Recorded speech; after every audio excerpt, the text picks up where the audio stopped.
Pakistani drama जानने सारे episode में हम देखेंगे कि इसमें बहुत ज़्यादा ट्विस्ट आ चुका है धमाकेदार। तो बने रहिए, देखते रहिए।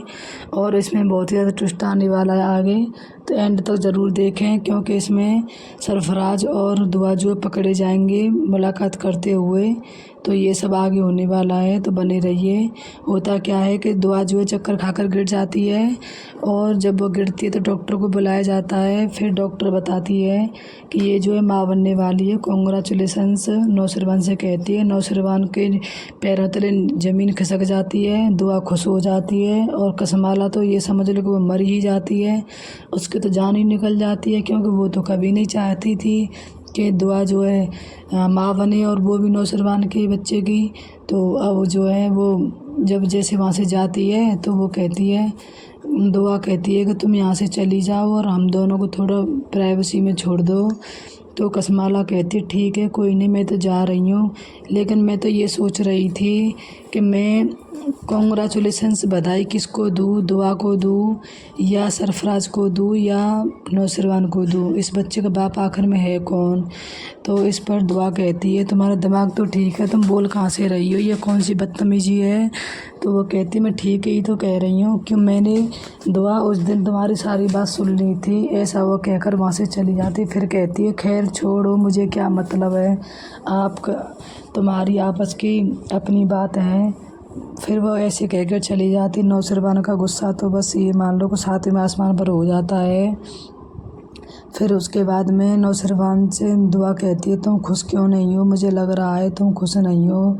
तो नौशरवान कहता है कि मैं क्या खुश हूँ, क्या मुझे तो अभी तक यही पता नहीं है कि ये बच्चा है किसका, और तुम भी मुझे बताती नहीं हो। तो वो कहती है खबरदार नौशरवान, अगर तुमने मेरे बच्चे के ऊपर कोई सवाल उठाया तो तुम्हें शर्म आनी चाहिए, ऐसा वो कहती। तो वो कहता है क्यों तुमने शर्म की थी, तुम सरफराज से अब तक भी मिलती आ रही हो, क्यों मिल रही हो, क्या रिश्ता है तुम्हारा उससे, तुमने आज तक मुझे कभी नहीं बताया था, और अब भी तुमने घर पर बुला लिया था उसको, और मुझसे झूठ भी बोला कि तुम जो है सरफराज से नहीं मिली, वो हमारे घर तक भी आ चुका है, और तुम कहती हो कि तुम्हारा उससे कोई ताल्लुक़ नहीं है, तो तुम मुझे इतना बेवकूफ़ मत समझो। ऐसा कहकर वहाँ से चला जाता है। दुआ तो बहुत ही ज़्यादा डिप्रेशन में हो जाती है, और फिर इतने में ही उनकी दादी अम्मी का फ़ोन आता है। तो अम्मा साई कहती हैं कि क्या बात है, सब ठीक ठाक हैं। तो दुआ कहती है कि अम्मा साई आप दादी बनने वाली हो, और तो उसके तो ये समझ लो कि बहुत ही खुशी होती है उसकी अम्मा साई के, और वो जो है दोनों जने खुश होते हैं। और वो कहती है कि अपना ख्याल रखना दुआ, तुमने मुझे बहुत अच्छी खबर सुनाई है, और मुझे तो बहुत ही खुशी हो रही है कि मेरा नौशरवान जो है बाप बनने वाला है। इतने में ही नौशरवान आ जाता है और कहता है कि लो बात कर लो, अम्मा साईं कह रही हैं बात करने की। तो नौशरवान बात करता है और कहता है कि अम्मा साईं कैसी हो, ठीक हो। तो वो कहती है हाँ मैं तो ठीक हूँ, लेकिन आज तुमने बहुत अच्छी खबर सुनाई है मुझे, तुम्हारे लिए मैं बहुत खुश हूँ कि तुम बाप बनने वाले हो।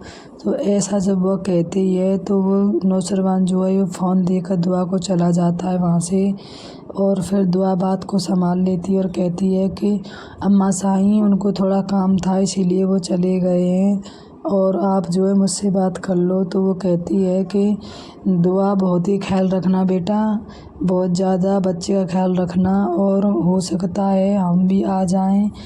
तो ऐसा वो कहकर फ़ोन काट देती है। फिर वह दुआ जो अपनी माँ के पास जाती है, तो उधर जो है फ़िज़ा का तो बहुत ही बुरा हाल है। फ़िज़ा उससे बहुत ज़्यादा जलने लग गई है दुआ से। तो वो कहती है कि तुम क्या सोच रही हो कि मैं तुम्हें बधाई दूंगी कि तुम माँ बनने वाली हो, मैं तुम्हें कभी भी माफ़ नहीं कर सकती हूँ, क्योंकि तुमने मेरे बच्चे के सर से बाप का साया छीना है, तुमने दादा दादी का साया छीना है, क्योंकि तुम तो सब कुछ करके भी महलों की रानी बनी हुई हो, नौशरवान की पलकों का तारा हो, आँखों का तारा बनी रही हो, और मैं कुछ नहीं किया, मैं तब भी यहाँ कंगाल बनकर बैठी हुई हूँ। और ऐसा वह कहती है तो दुआ कहती है तुम गलत क्यों सोच रही हो, मैंने ऐसा कुछ नहीं किया है। तो वो कहती है हाँ वो सब छोड़ो, मुझे सब पता है तुमने क्या किया है और मुझसे उम्मीद मत करना कि मैं तुम्हें कभी माफ़ भी कर दूँगी। मैं कभी भी तुम्हें माफ़ नहीं कर सकती हूँ। ऐसा कहकर वहाँ से वह चली जाती है और फिर वह दुआ जो है उधर आ जाती है, अपनी हवेली के लिए निकलती है।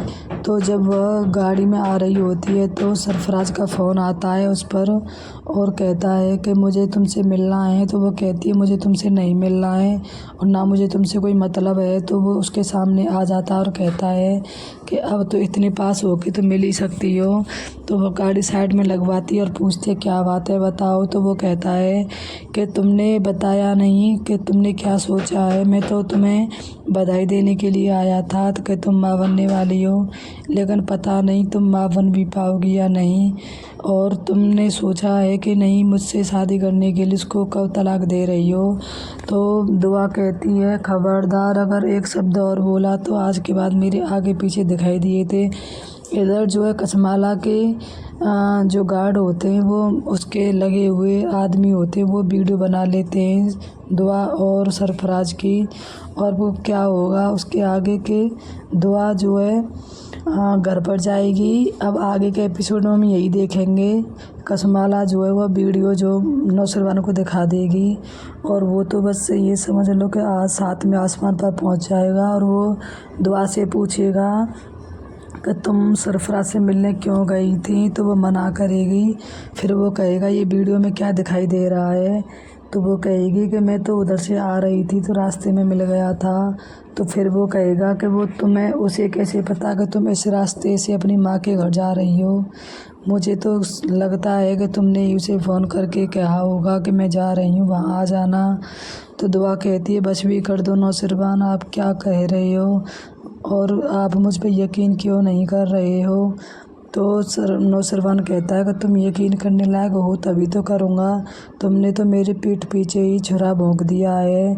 मैंने तुम्हें इतनी मोहब्बत दी लेकिन तुमने मुझे उसके बदले में बेवफाई दी, ये मैं बात कभी नहीं भूलूँगा।